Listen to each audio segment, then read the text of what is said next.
What is the biblical creation story? Published by Got Questions. Answer.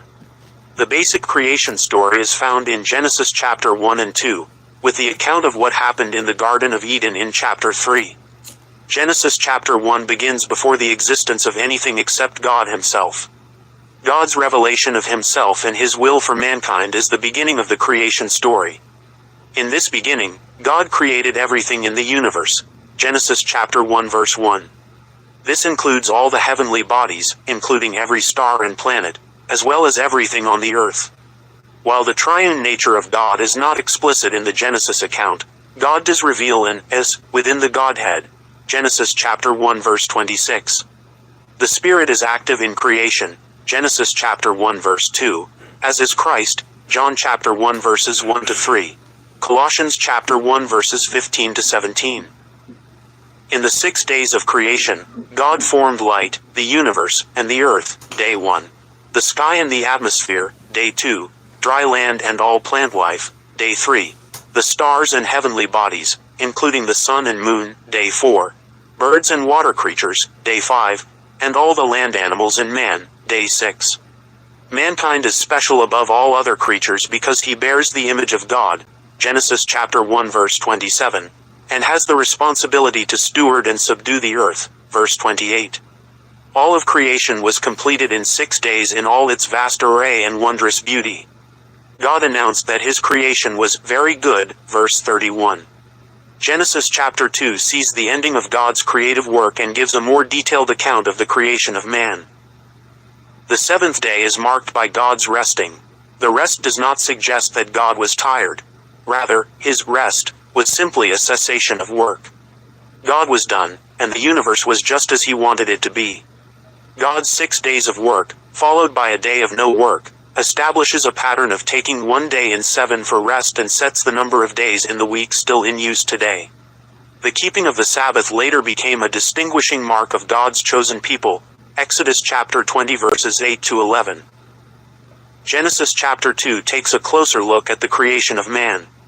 This passage is not a second creation account, nor is it contradictory to Genesis chapter 1. Genesis chapter 2 simply takes a step away from a linear report to refocus the reader on God's unique work concerning man. God formed man from the dust of the earth he had previously created. After forming man's body, God breathed life, a soul, into him. The fact that God chose to form man this way shows his great care in this process.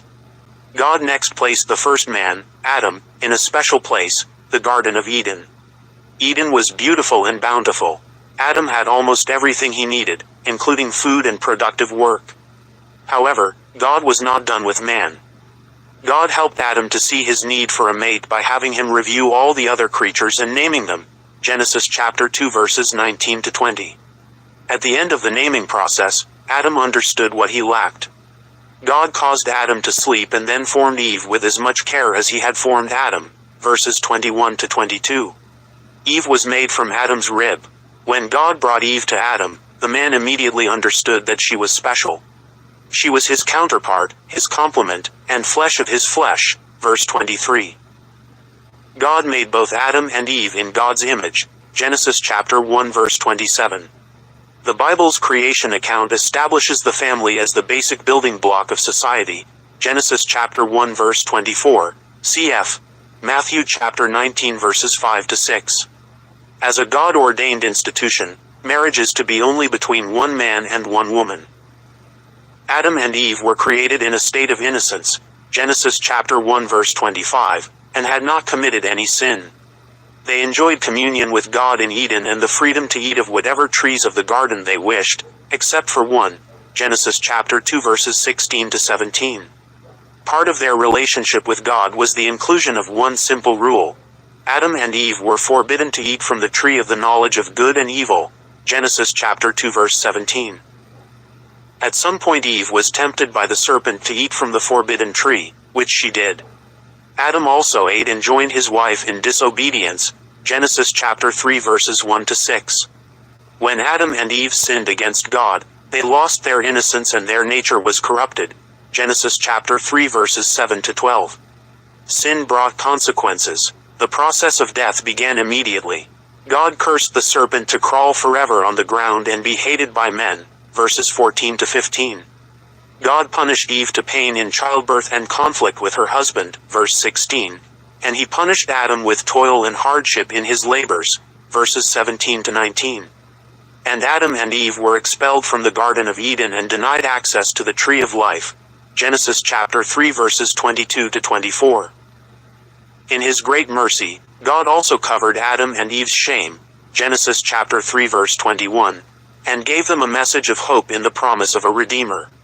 The Bible's first mention of the coming Messiah is found in Genesis chapter 3 verse 15, often called the Proto-Evangelium. The seed of the woman would come to crush the head of the serpent, at the cost of being bruised himself. So, an integral part of the creation story is a prediction of Jesus' death on the cross and his triumph over Satan and the curse.